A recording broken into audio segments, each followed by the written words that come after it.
About the cards and did the supply. Didn't have any losses for the French. We're still drawing first for Russia. They've played on them before turn 6. No forced marches can be undertaken. Do I want this, or do I want to lose lots of troops? Well, I don't see a reason to lose lots of troops. Maybe I'll get, nothing but good cards. So let's go with that. And for the French, combat commands is increased by 2. Well, I know I've got a bad one there, so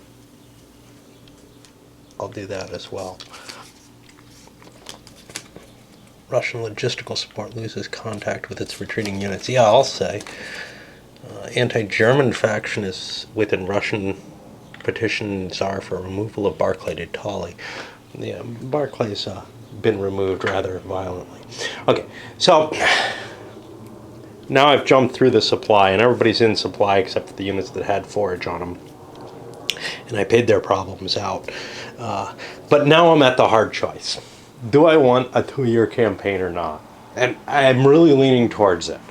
Because I'm looking at, okay, I've got to suffer through the winter. Yes, I'm in good shape. What happens with the 2-year campaign? Well, it'll save this.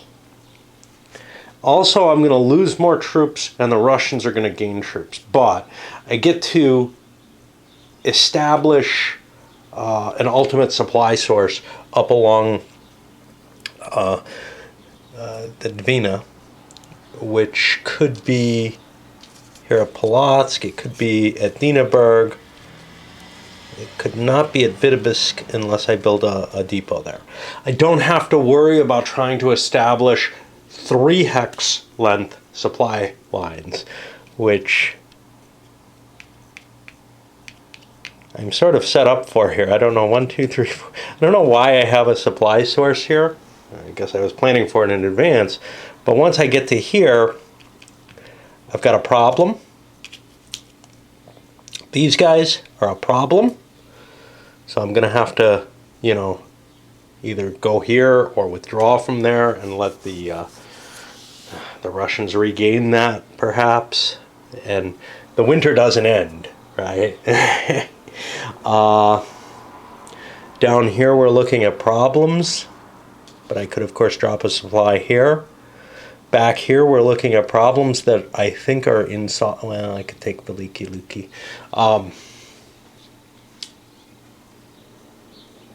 Basically I would not get to move many of my forces at all. And I kind of like the idea of playing the historical out, but I also like making what I feel is the best decision at any given time, and this feels like it might be the best decision. But here are the drawbacks. First of all, I lose all cities that I don't drop a depot in. Now, if I do this, I'm able to withdraw these suckers, so I don't need them anymore. Although I have a problem of getting supplies here. And because I don't think I can draw the Austrian supply source with the French, for the French. So, I might need most of this. Minsk, 1, 2, 3, Minsk doesn't quite connect because of this unit. But that unit won't be there. And here's why. Because what happens is all my troops have to pull back to hexes, to Russian hexes, to Russian hexes that have a depot in them, or to hexes outside of Russia that don't. So basically, I'd probably settle a lot of my cities into depot hexes to begin with, and then pull them off as we begin the next year. So, I'd be able to keep a lot of my forces up to the front. I'm also going to lose, a die roll of units? I don't think that's too dangerous. I have a good chance of losing Napoleon, though. And the Russians are going to get their reinforcements. They have the majority of them. We both do. We both will get our reinforcements. So I won't be facing an easy force. Now, one side of it is, hey, I'm almost everywhere I need to be. I take Smolensk and I take St. Petersburg and I'm good. Yeah, the problem is this. I can't get to St. Petersburg unless I drop I can't get there in supply unless I drop supplies at Pskov. And once I do that, I trigger the choice. The choice has to happen once I trigger that, which is why this is the turn where it's going to happen. So then, if I go for it, if I take St. Petersburg, I'm just killing those units. I have to fall back out of it because I will not have a depot there this turn.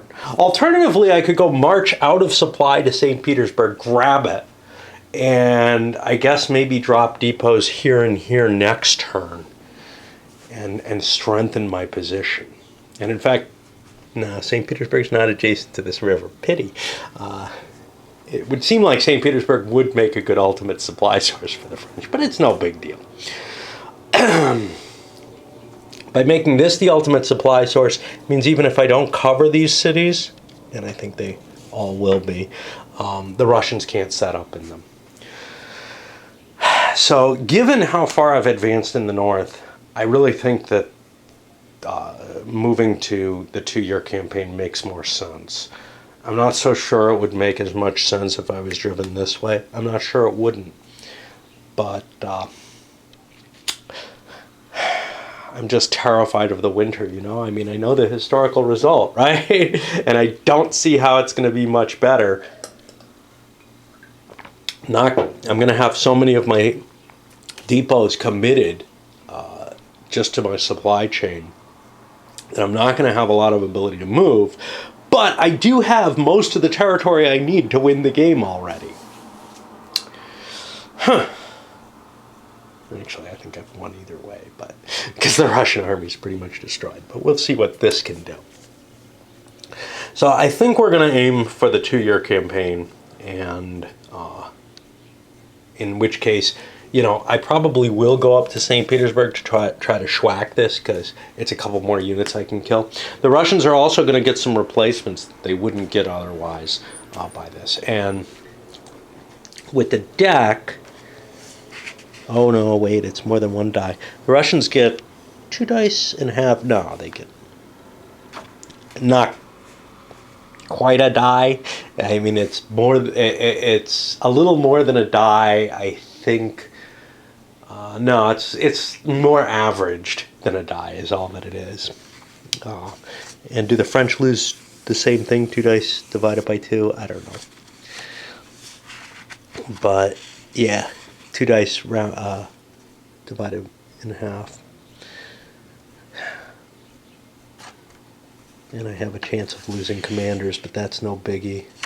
Foreign contingents in preference to French and Polish, no biggie there, because I've got the loss of foreign contingents that's going to continue into that turn. Now, I lose more units this way, but I think I'm better off. All right, so I think we're going to aim for that, and that will inform my strategic supply decisions, which are really, you know, where I'm laying down my supply tokens. Here are the placements. There should be a Russian here. I could have put more down, because I don't really have any reason not to be dropping depots everywhere too. But for the French side, basically my main concern is building depots. And so that's what much of this is going to be, so that I have places to withdraw to. Now you'll notice I didn't throw the forage markers down. That's not specified in the rules, but it doesn't make a lot of sense, because everything gets restocked and put back in its winter quarters. So I don't think, unless I did that an attrition step just before the switch in turns, that it would make a lot of sense. Basically, all the pieces are going to get pulled off the map. And that's why I want to make sure that I have lots and lots of French depots. And anything else I take this turn doesn't even matter. The only thing that would matter is if I wanted to launch attacks. I do want to launch one up at St. Pete. And I'm going to try to launch one here. So the French are going to start things off there. Turns out there was a good reason not to deploy a supply wagon in St. Petersburg. But there's kind of a weird situation where combat commands would have gone up and down, and I don't know what to say about that. I let the Russians pull their supply wagon out of there instead of having it come under attack. They get to deploy in their own territory no matter what. We finished the combats. Both were successful. The French took a disruption on one of Ney's units. No big deal there. He's going to get it all back. Now, all units are going to go back to friendly cities, but at the same time, we're going to get the reinforcements, and we have these reinforcements come on the board too. So I'm just going to throw these. Here comes Kutuzov, which means that the regularly forgotten Russian inability to move, I forgot to roll for these guys, for example, is no longer in play. Konstantin's dead, so he's not an issue. I've got the Swedes to deal with, though. They've got a chance of coming into the battle.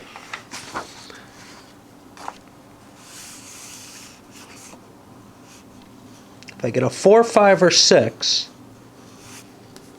I get their commands. And that'll be in St. Petersburg.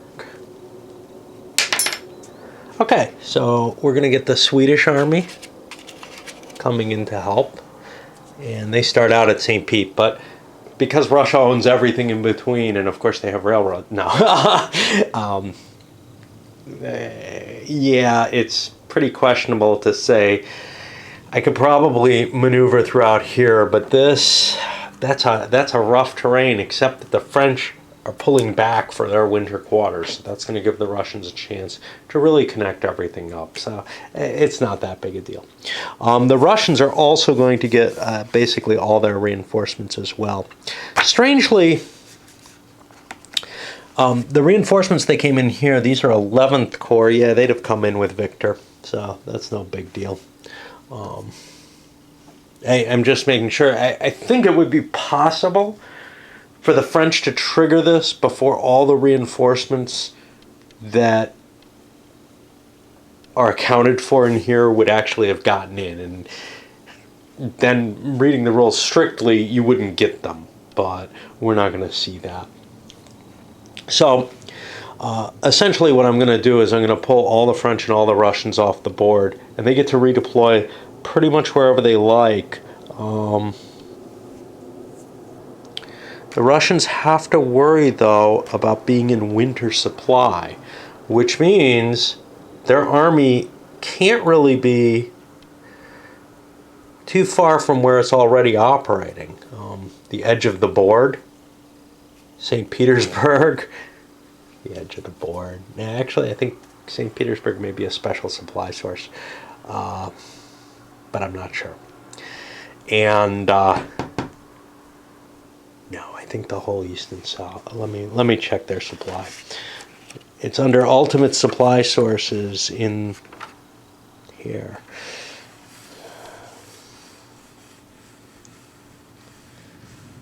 For Russians, it's the eastern edge of the map together with Kiev and St. Petersburg. Yeah, so I'm not going to be... I can put as big a force as I like here, more or less. Well, I got like 4 cities that'll be... This isn't going to be in supply, actually. I'm going to have to pull out of there. So I'll get rid of that just to help me remember, because that will not be there. So that's what I'm going to do here, as well as coordinate these. Then I think the 2 decks get shuffled together for the second year. Normally you'd go through 1 deck up to turn 8 and then shift to the second deck, but I think because it's the 2-year campaign, they actually get shuffled together. I'll have to make sure of that. Anyway, we'll come back and see what the setup's going to look like. Obviously, the French have to pull back to where all their headquarters, well, depots are. I'm going to just leave these suckers on the map so that I can sort my units into commands that are reasonable. Actually gives us a view of the territory France is going to hold over the winter. And that's where their forces are going to be centered, but I figured just give a glimpse of that. And then here are, you know, all the Russian forces showing up. One thing I noticed, though, is there's one more Russian wagon than there were before. I think what that means is they just gained one. Now, maybe I'm missing this. Maybe they restart at these sets. I'll have to look at that to see if that's different. But yeah, the permanent losses, I think, keep getting accounted for. Likewise, I think the momentum stays.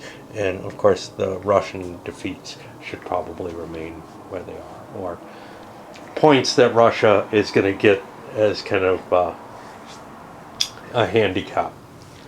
Okay, so the cards actually, only the unused ones get shuffled into the deck. So we've got a small number of new cards. One card's removed from the deck, 24. There will not be a coup d'etat in Paris, which is kind of cool.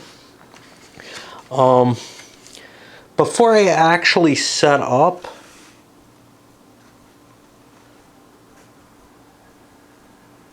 see, the French lose 2d6 halved. Yeah, I guess I have to set up first before I find out if those troops in Napoleon are gone. I kind of didn't like the idea because, well, you know, I go through all this effort of figuring out what's where, but what's where might be important in the sense that, hey, you know, if I'm counting on 3 or 4 units being destroyed, and they are destroyed, I believe, yeah, then I'm also kind of in this position where I might misjudge that and have too many, you know, have units that are not very good in garrison duty that I can't remove because they're on some sort of garrison duty rather than where I want them, if I was knowing that I would remove them. The Swedes would come in automatically in 1813, but I rolled, which means they're available here. I don't think there are any rules as to where they get their supply from.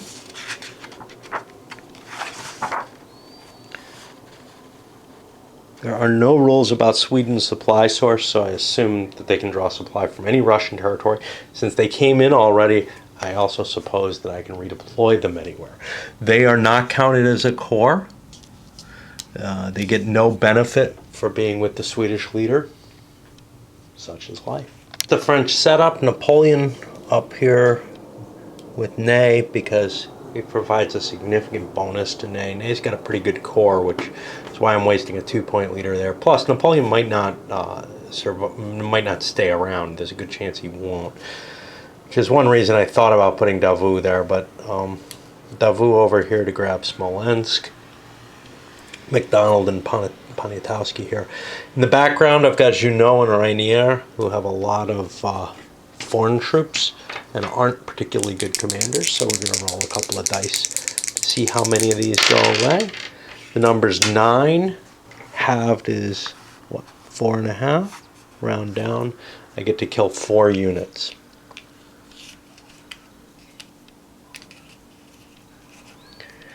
I would rather get an entire... Oh, I did not roll a leader.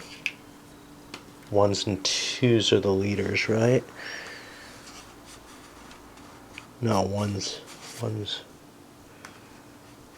If a 1 is rolled, 2 commanders. If 2 1s are rolled... Yeah, 1s indicate that I'm going to be short on leaders rather than anything else. I don't know why I have these sorted, but those are all contingent forces. I don't think I can take Austrians for this. I would love to, because Austrians are pretty damn useless. Ha! I lost Bray, though. I don't know. Maybe I would rather lose troops from Rainier. Screw that, man. Oh well, set up poorly. Now I make a roll for Napoleon as well, and on a 1 or a 2 he's gone for the game. On a 5 or a 6 he sticks around. We get a 6, so I get to keep Napoleon, and now I get to set up the Russians. The French were making Vitebsk here, their grand supply center. I don't think they actually need a supply depot because of that. It's an unlimited supply source. I feel it's a little more protected from this if things get really bad, but there's a good chance that most of the Russian force is coming from Moscow, so that may end up a mistake too. All right, let's see what I can do with my Ruskies. Our Russians, we have Kutuzov on the board now. And it looks pathetically small at this point. The Russians do get 2 dice worth of units, and I can choose Commander Combat that were lost during the last turn. It says removed from play. I assume that includes casualties. It's not clear. And this is going to be 2 dice halved.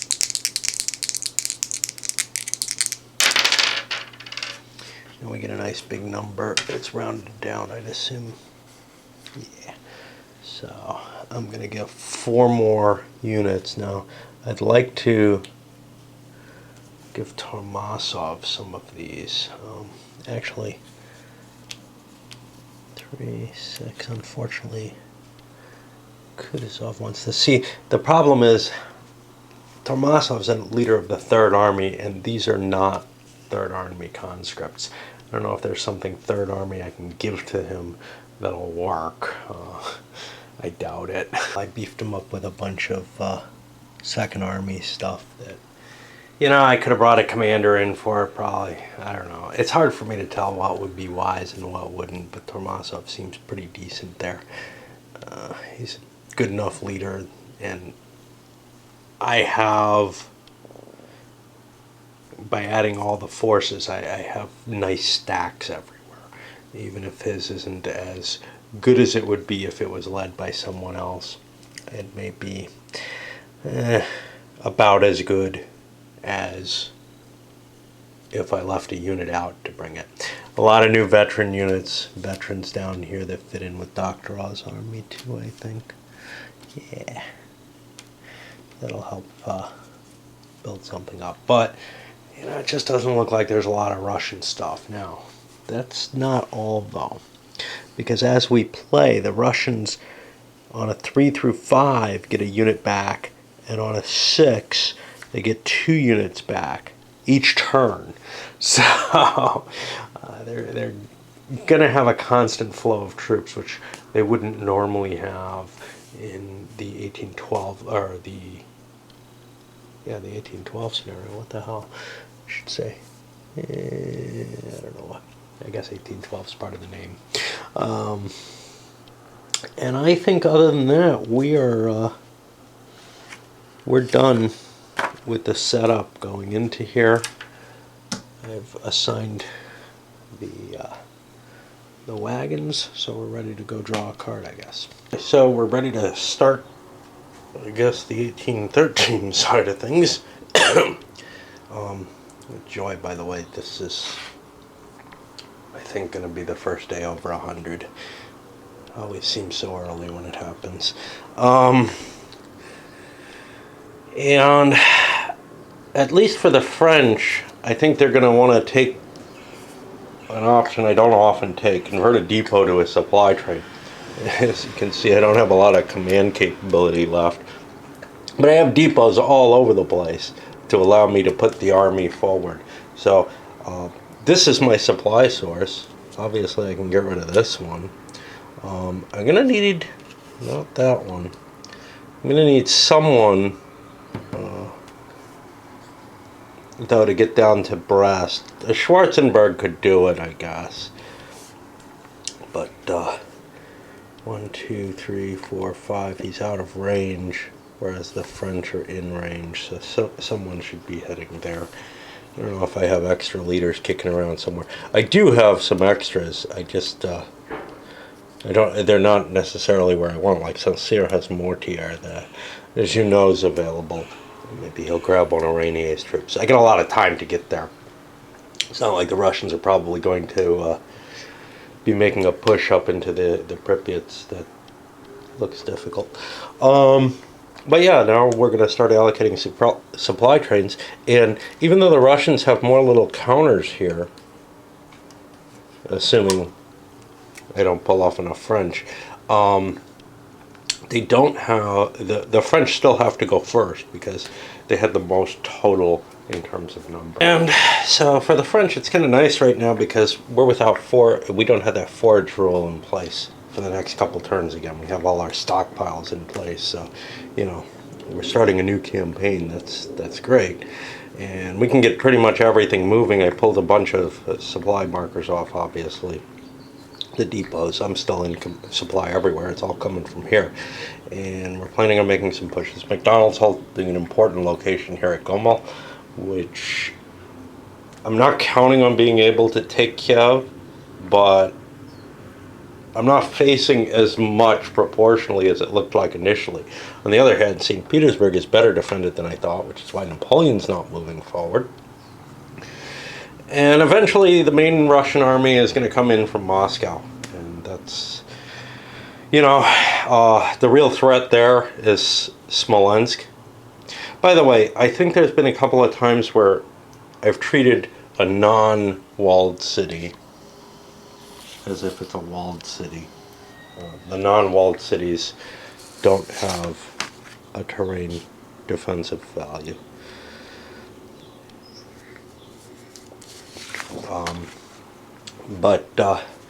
I'm able to get pretty much everything moving forward. I want to get more force over in Napoleon's area before I launch an attack towards St. Pete. And, well, there's nothing out here till you hit Moscow, so, it's kind of a screw it towards going that way, since I'm already so far towards St. Petersburg. But really, in a sense, if I wasn't set up at Pskov, I would be equally well served heading in that direction. So they're about equally difficult to get to. I find it kind of funny that there's not more victory points around Moscow, but if there were, it would make St. Petersburg the less viable option. So I understand the decision making there. Maybe, make Moscow worth less, because in a sense at this time it was worth less. But anyway, but give it more surrounding cities of importance. Right now, staying behind because I want Junot to go pick up some troops, and well, it doesn't really make a difference because I still have to expend multiple commands, but I figure his troops are going to disintegrate. So I don't know why I have a guard artillery with him. It was just a matter of things worked out well that way. On the other hand, Schwarzburg might be best served being the guy who goes and takes Bray. So I don't know. Anyway, let's start moving things. Only one combat situation opened up. I had some thoughts of trying to get to Augural, but Victor moving up into place kind of foiled that. Trying to attack Napoleon, that seems silly. I mean, I don't have significant force down here in terms of stack size, which is really what matters. So even if the two of them hit Napoleon together, he's probably going to beat me with all his advantages. Likewise here, if I attack Poniatowski, MacDonald's going to almost certainly come in. All those French commands mean they can react pretty easily. I'm not quite sure how much the Russians can attack, even now. So even if I can achieve kind of what looks like it might be a local dominance with Doctoral, I'm just so outclassed as an army. Like, if Doctoral comes in against Poniatowski, chances are Chimichenga here is not going to make it in, but MacDonald is. And that's not going to go well for me. I can't afford to lose battles. I need the points that I have here, and I don't want to open up Kiev to an easy situation. So the Russians are not going to attack at this point unless they start seeing some real significant advantages. And it looks like, I don't know, right now it looks like it's going to be a French victory to me. But we'll see, because the Russians continue to get troops throughout the game. Of course, they don't necessarily get them in a useful location. So, Cossacks, there aren't going to be any. I didn't leave any single troops outside the cities. So we push on. But the Russian reinforcements. Now, again, they don't get a hell of a lot of them. I think it's 1 or 2. I rolled a 1, which means I get none, which isn't very good. So yeah, for the most part, what I've got in front of me is what I have to have. Now, what about the foreign contingents?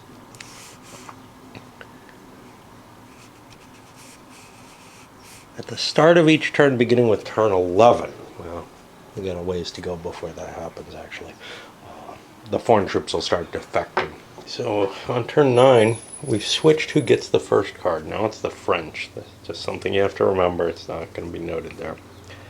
I can either withhold 2 supply wagons, or withhold 3. Well, that's not too hard. By withhold, again, I think they mean lose. Let's go to the Russians. They get 2 additional supply wagons. This, as I remember, was a bad card. I would much rather have supply wagons than something terrible happen. So we'll go to that.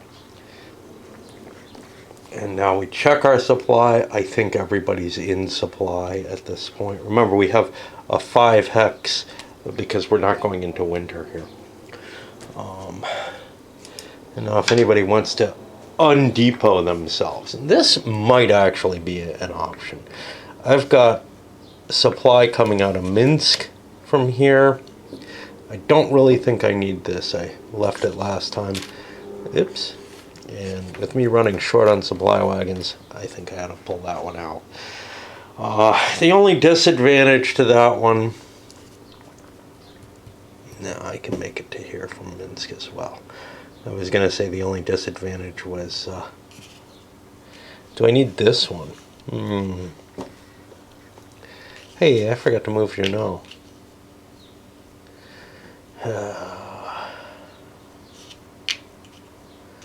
I want Juneau up here. I'm going to take that one away because I don't need that either, do I? 1, 2, 3. Yeah, I do. Oops. Yeah, and Marat might be dependent upon that one. Actually, it's this one this one doesn't help me if I don't have this one.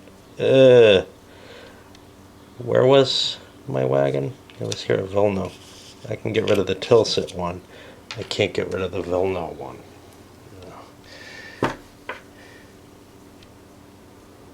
Yeah, I think I was planning on getting rid of this, and that's why I moved out of it. I'll leave it as it is. I don't know. So I'm still not sure about the rule that, whether or not I can have them. There's no rule that says I can't, but there's some some indications that it might be the case. And now we'll start placing our supply wagons, and I don't know who has the more at this point. I have no way of telling because I'm just kind of balancing them out. I think the French still have more, but I can't be sure. So I'm going to have to count, and I'll have to look on the board as well. It would be nice if I was just counting these, but that I think is not how you do it.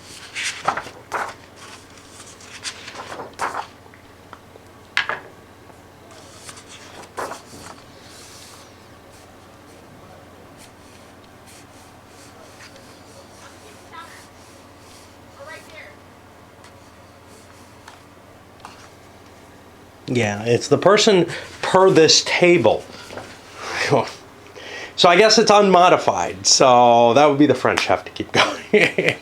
But I think that always means the French, doesn't it? Yeah. Except for one. Wait. The French fall back eventually.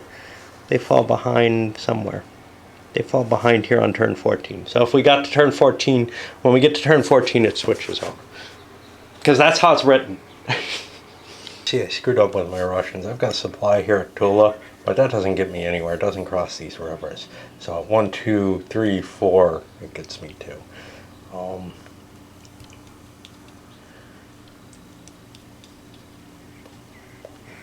Very hard to find any supply here. So what I'm going to do is I'm going to cheat. And I'm going to push Kutuzov back a hex to Kaluga so that he's going to be able to drop a supply wagon there to make a depot so I can keep pushing on. Otherwise, my Russians are going to be delayed for a turn. I don't think that's really reasonable. Russians are afraid of Poniatowski and company, and they're planning on falling back here. I'm planning on pushing forward here. Here, likewise, I'm afraid of Napoleon and all these forces. I don't know what I can hope for. Basically, that these Russians can somehow win against Davout, which is possible. They outnumber him. Probably don't outgeneral him. But I've got, Oudinot and possibly Eugene pushing across to give support there. I have Grouchy too. I feel like I have enough here. I need more forces here. Some of these are dummies, though. The French put some dummies on the board. The Russians don't need to. They have tons of excess. Okay, after I pull the dummies off, which really kind of won't matter very shortly. The French don't have real dummies once they start putting forage markers on units unless they're in a supply source. Otherwise, the dummy doesn't look very convincing when you have a forage marker on top of you. So over here, the Russians have pulled back behind the river line. There's probably not going to be any attacks at all across here, just because that river line is too much of a defensive bonus for either side. Although MacDonald is a little bit more at risk than either of the Russians. But with all these points, the French can withhold. No attack quite yet by the Russian main force. Davout is getting reinforcements, though. And that's beginning to look like, I don't know if I can make any ground there. But Napoleon's charging straight ahead, and he's going to go after the Swedes here.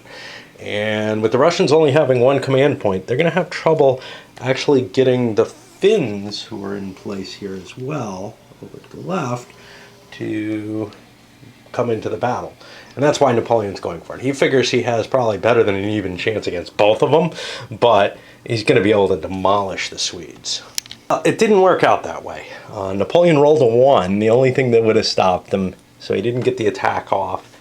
And I really don't want to make the counterattack with the Russians.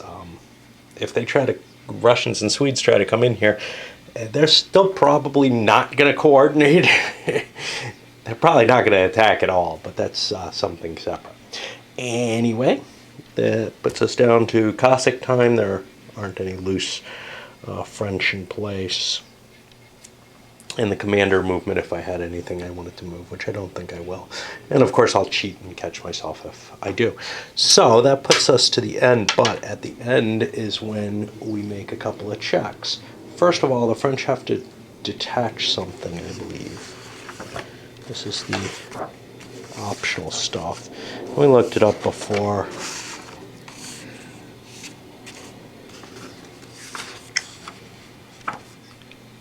So the first part is the dissension here. Many foreign contingents withdrew. At the start of each turn, one contingent is removed at the Russian player's choice. So the Russians get to what? Paw through all my units and look for something? I was planning on taking forces away from Renier, but obviously the Russians aren't going to do that. How are they going to choose? Green, I think, isn't. Yeah. We'll remove these Guard Veteran 4th Corps Cav from the game. Haha. That seems useful. Actually, I ought to be picking on Davout here. You got anything there, Davout? Yeah, I don't know what I'm supposed to do, If this was an opposed game. I also can't always tell what the colors are. But yeah, I think we're going to remove this. I think this is our best choice as something that might actually cause a difference, because I do not want Eugene pulling around towards Kiev. Now for the Russians, they get a roll. What is it, on a 1 or a 2 they get nothing. And on a 6 they get like 2 units. Yeah, they're still not getting anything. And French are going to have to start foraging. Okay, let's move forward. Card play, the French draw. Reduce each final attack value by 1. That, or get rid of a lot of wagons. I think this is just for this turn. I'm going to play this. It's not that bad. And for the Ruskies, Each Russian cavalry unit has a combat factor of 2. Doubles their strength. That's pretty potent. Supply-wise, Russians are in supply off Kiev. This line is good. Off the north here, I think the French are all in supply. However, I have to now allocate the supply wagons, and we're at the point where forage affects the French. So wherever I don't put wagons, if I'm in Russia, I'm going to get those damn forage markers. I'm not bothering with dummy markers, although I could put some, say, with Bessier or Rainier or Schwarzberg. But they're not going to affect much if they're in there. If I was playing opposed, I probably would throw some back in these couple, just to make the Russians maybe think, hey, maybe not all of these are real. But wherever you see the forage markers, those are the more important things where I'd want to cover and kind of trick with it. French are going to be going first, and they have an interesting situation, which is they have Eugene here. If he force marches, he can run down to Kiev. He'll be out of supply if he does it, but getting himself into a fortified city kind of for free. Had I left a unit back here, I'd be in pretty damn good shape because I could run the supply line here. The Russians would have to, they could cut over here, but then they wouldn't get their supply through Kiev that they are using. And that's the big thing, is it would cut off the Russian supply line. I think it's worthwhile to do. I might be able to reestablish supply if the Russians pull out of there. If they launch an attack, well, so be it, In it there, and that puts the Russians in a weird position. Even though there's Cav here, I can withdraw out of here. Alternatively, I could try to launch an attack on Kiev. The French force is fairly weak. That's obvious. It's smaller than the Russian force, but I'd be running across here. Now, we have the advantage, though. Russian cav are worth 2. And I have a cav here with Doctorow. I could actually trigger this and move this conscript into place as well, but that doesn't probably help me. 3, 4, 5, 6, yeah.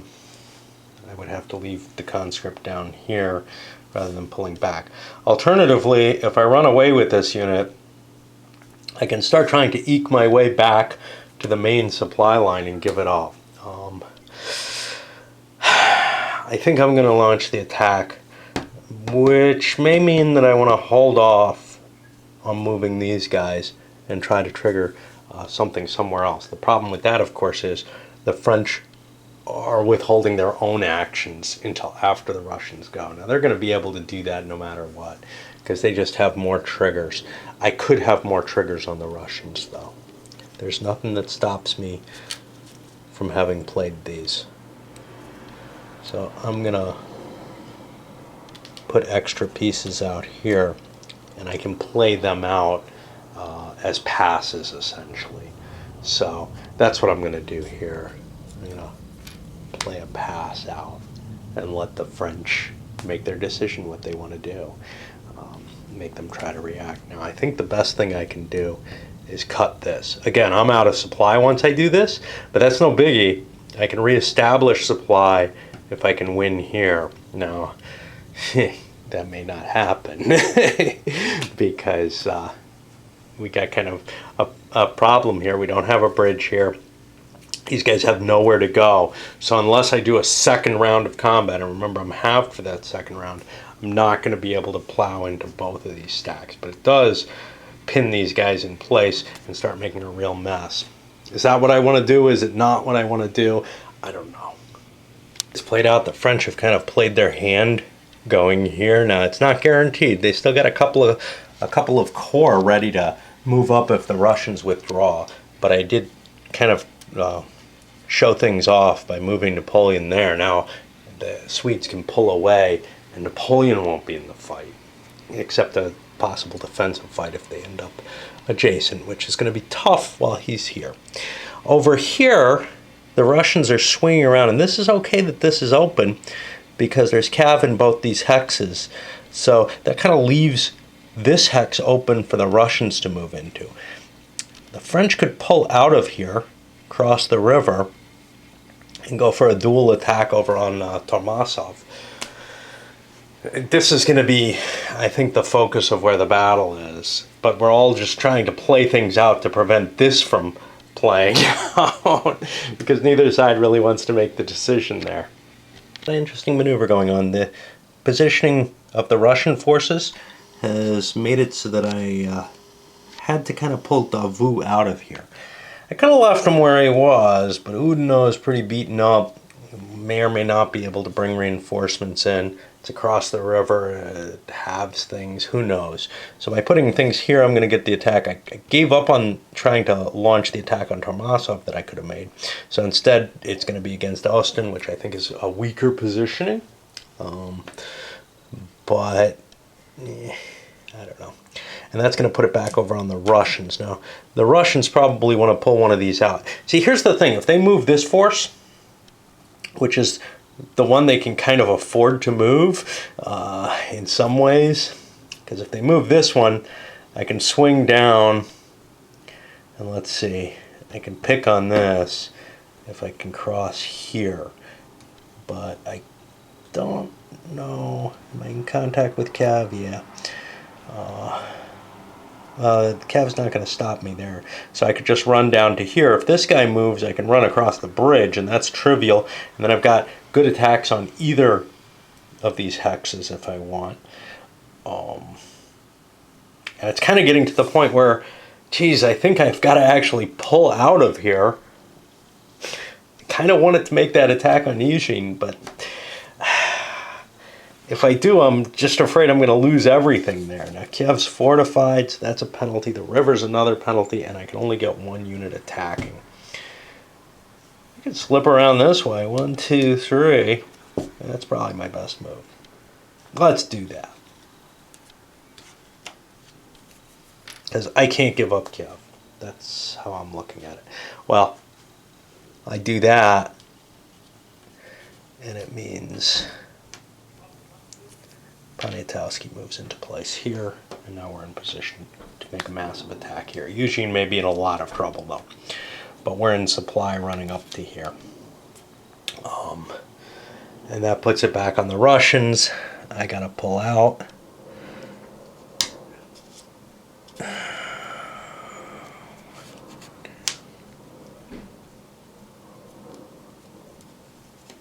Oh, I had an extra piece. Play out an extra turn. I didn't have to do that yet. I didn't have to do what I did. That puts it on the French. They don't have much choice but to push forward. And that means the Russians have the next couple moves. And we're going to defend St. Pete as well as we can by keeping both units in play there. But that's pretty hopeless. The only good thing is that Pskov is not going to be able to give supply running around the swamp, but does that matter that much? First of all, Napoleon could hit something, but if he wanted to take his time, but alternatively, he could just go here and make an out of supply attack. Now we're in the attacks, and the French have so many bonus points. The Russian Doctorow might not even get his attack off, and then he'll be out of supply. Eugene, 1, 2, 3.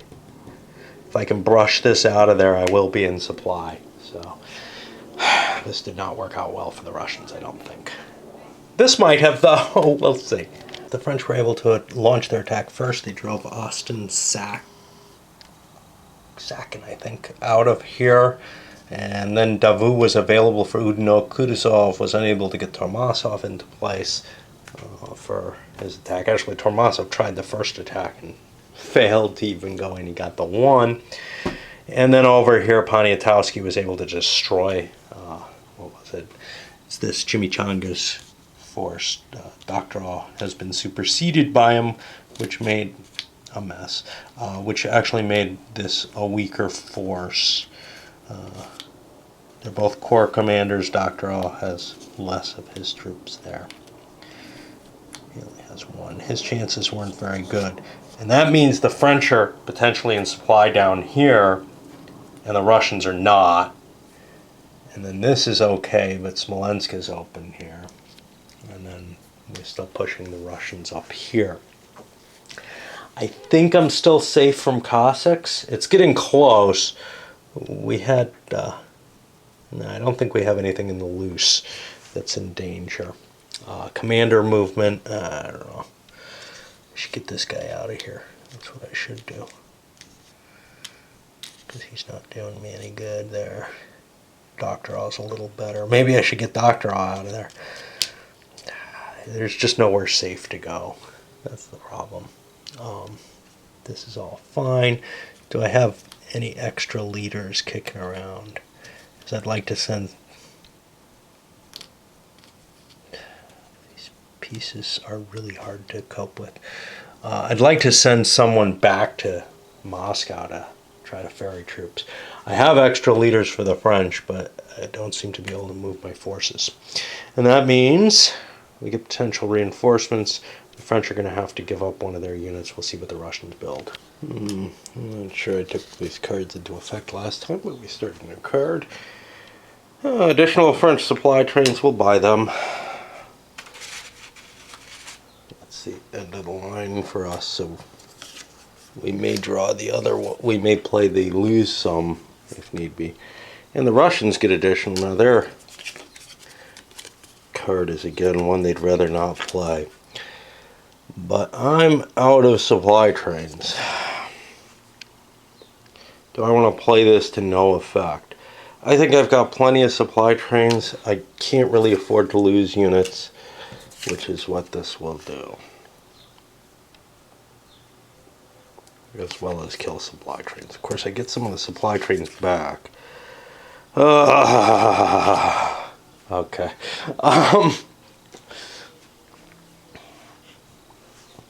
Now we actually check the supply status, and the Russians have some problems.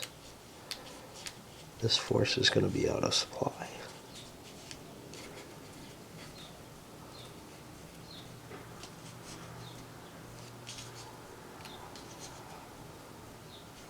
And now this is just a leader. Over here, we got the forage checks. Other than that, French supply should be okay. So I'll make the rolls on forage. She was the only one who failed his supply check, and I put a marker on him so that he can recover his losses. I was lucky McDonald didn't, because he's got some recovery to do. I don't have a lot I can move. I mean, I can't, like...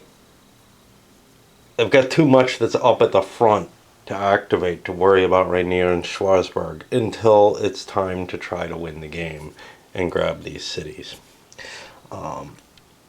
Napoleon early move to try to start reducing the St. Petersburg section. Remember, once I take St. Pete or Moscow, I stop seeing defections. And I also get another command point, but that's up to 10, by the way. Forgot to reset it again. I think it's 10. Who cares? Russians had to recover here. I actually used an extra supply chit on Davout. It's hard to use a second chit on someone because... But Davout is so valuable. But basically, he's got some damaged units. He can come to support. Whoever's here, Oudinot, I believe. He can come to support Oudinot if Oudinot is attacked, but he can't really... perform any actions on his own, and I'm kind of thinking I'd like to swing around and hit this side, put some threat on the Russians. I can't just hand the center to them. Although maybe I can, Eugene is going to make a supply dump here because he's where he wants to be, and that's going to allow, it's not going to allow shit, actually. I thought I had an extra counter on Poniatowski so I could move him. I can't move McDonald because he's got disrupted units with him. I can't even just abandon them and leave them behind. During combat, you can take that extra loss under some circumstances. But otherwise, this is just holding pattern 2. So I've got to win, on one front before I can turn and start winning on the others. I got a lot of time to do this, and if I win some major victories in the process, that'll help reduce the amount of effort that I have to put in. So the Russians can make a gang up on Saint-Cyr. This is sort of close to the final positioning. They have a couple extra activations, so I could send Kutuzov somewhere else. I could send Austin Sack somewhere else. If I wanted to say focus on Oudinot, but there's a stream between them, or a river, that's going to cause a penalty. So, I could launch an attack this way and bring another unit around. But as things stand, I'm kind of protecting my supply source at Vyazma. I can probably I can maybe launch a successful attack against Saint-Cyr. So I think the Russians are going to stick with this positioning. Poniatowski and McDonald had to recover their forces, so they weren't able to come around and destroy Doctorow. He's not going to be able to do anything on his own. And Napoleon made the choice to attack the Swedes here in a manner in which they couldn't withdraw from the territory. I don't know if that was necessary. The Swedes probably wanted to stick there and try to provide additional layer of defense for St. Petersburg.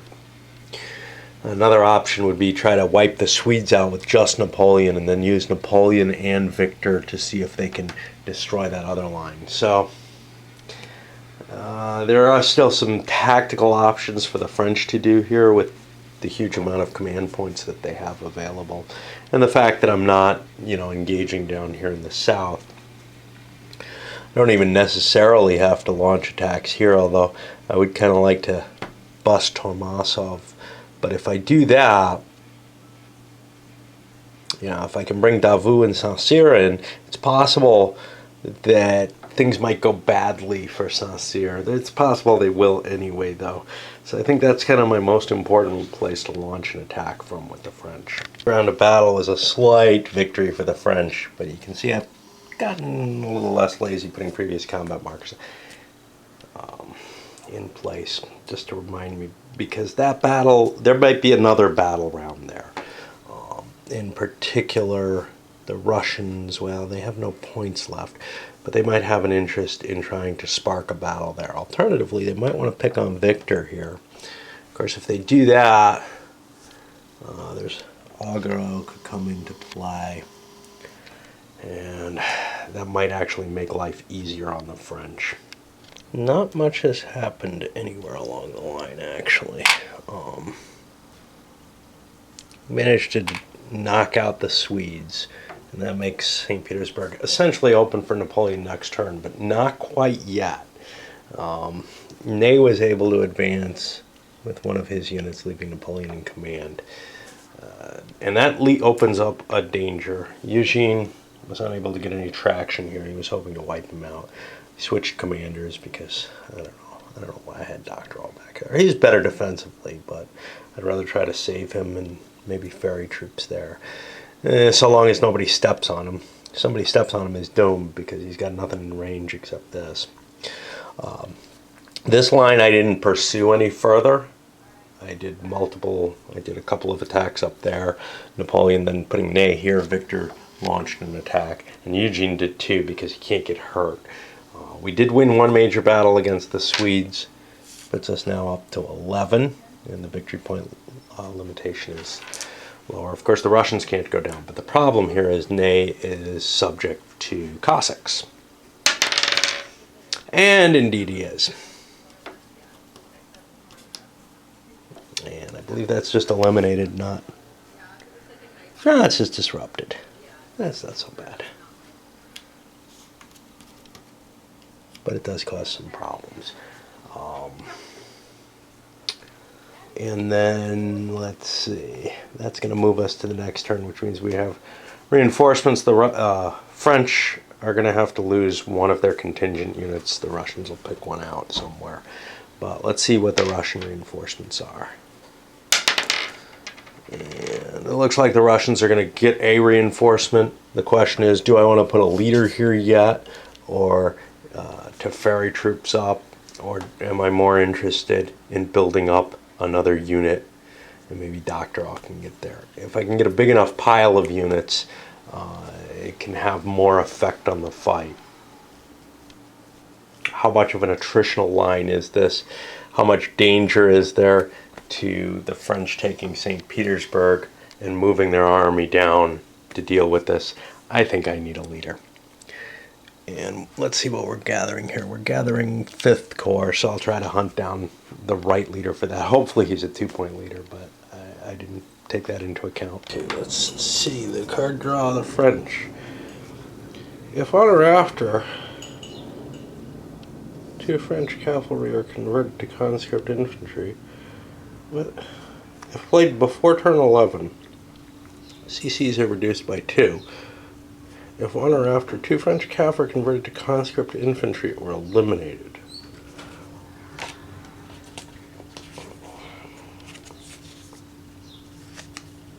I think I can afford that better than losing 3 supply wagons. And for the Russians, 2 additional conscript infantry formed in cities unoccupied by French units. Well, clearly that works for me. This French card is a little harder to implement because the cards are an optional rule, but other optional rules kind of intervene. In particular, the political optional rules, which seem to allocate some value to the nationalities. As written, I probably can't make this conversion because, well, as written, I can ignore, I think, because it would only affect French. Well, no. I cannot make the conversion because it would only affect French units, and I have no French conscripts. But I do have French contingency, the foreign contingent conscripts. And those would be French under the basic rules. The problem is, should they have to replace their own contingent, or can they turn into units that are national, that have a different nationality? And none of that's covered here. I'm gonna just try to limit the effect of the card as much as allow the card to take effect, and also allow me to, make the transfer. So, for example, here in Riga, I'm gonna replace these with a national contingent unit, perhaps. The problem with doing that is the Russians can pick that and knock Riga out in terms of supply, in terms of control. And I'm still not sure whether or not French units should be on the supply depots. For the most part, I have them, but I've been ignoring Vilno just because it's been hard to get somebody back there after I screwed up and, stopped following that rule. And without a rule that explicitly says it, it's kind of hard to force the French to do it. But, yeah, I'm kind of wishy-washy on how to enforce that. It seems I forgot to throw out my forage markers last time. Let me try to reconstruct what didn't have anything. Augureau, I think, did not get anything. Murat did not. This unit did not.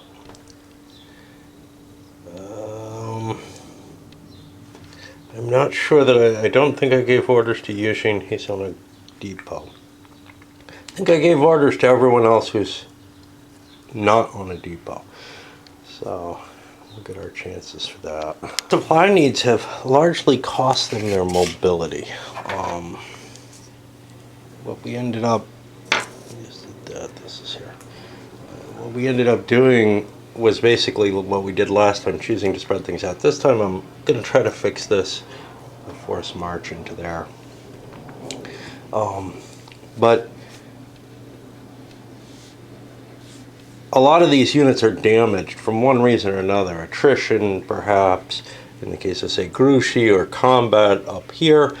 And I'm just spending, a command to rally rather than a command to rally and a command to move.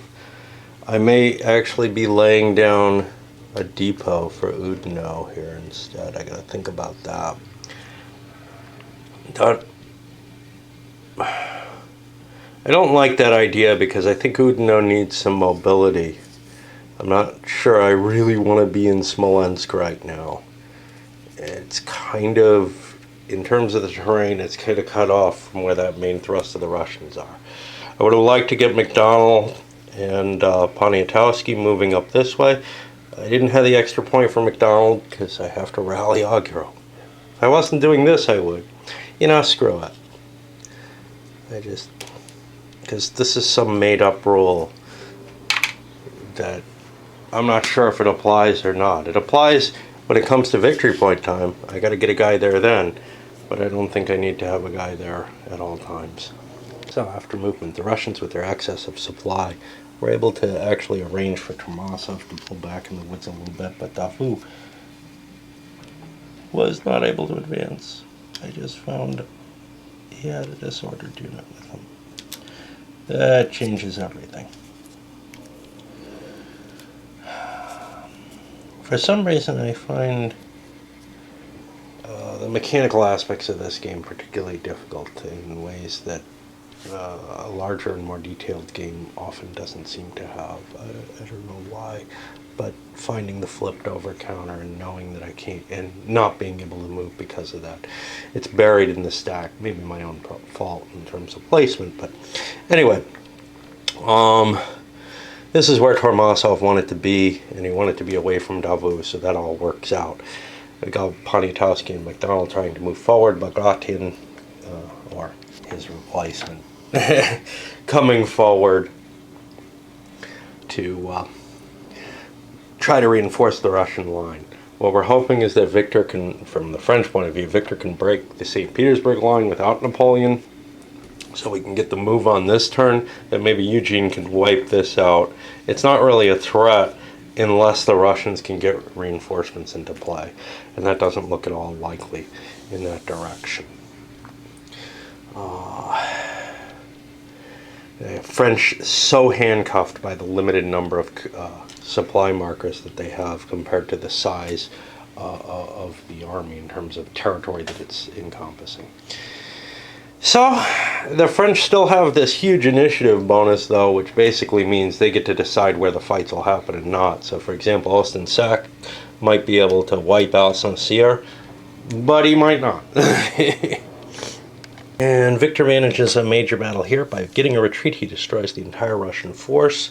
Eugene manages a major battle here, doing the 3 hits that were necessary with disordered units. He takes no damage. Victor took some significant damage over there. I don't know how likely we are to actually, I'm going to give Victor another hit, let Napoleon go, recover that, and let Ney take St. Petersburg, because Ney has no forces unless Napoleon goes and gets to them. But St. Pete's an important location for me. That means we have Cossack play, and Saint-Cyr is in danger of Cossacks, and I think that's about it. I should have done commander movement. I've got to figure that out because the Russians, can't tell whose unit this is. This is his unit, so we're going to send Doctorow back and I guess try to slip through this way. Yeah, basically it's do the French want to try to step on one of these generals at some point. The French have some reassignment though. I need to get Napoleon here, Ney back here. Augureau should probably be replaced by Lefebvre.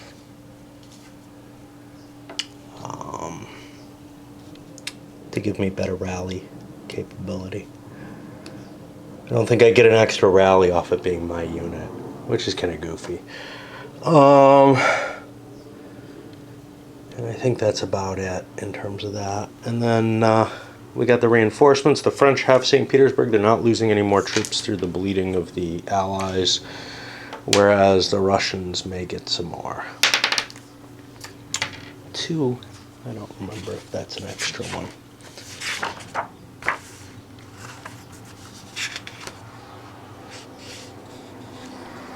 Two is no new units. So we move here to July, and you know, I think I forgot in June to drop the French wagons down. Let's see, that's turn 11. But the French, yeah, the French should have lost one, I guess, at that point, which I don't know. I need this one to supply back to here. What I don't need is the Tilsit wagon, so I'll get rid of that one, because that's actually serving me no purpose whatsoever. It's just sitting there. Alright, an extra one I could have had on other turns, but that's fine. And we'll keep moving on. Speaking of which, this is the end of this video. It's gone too long as it is.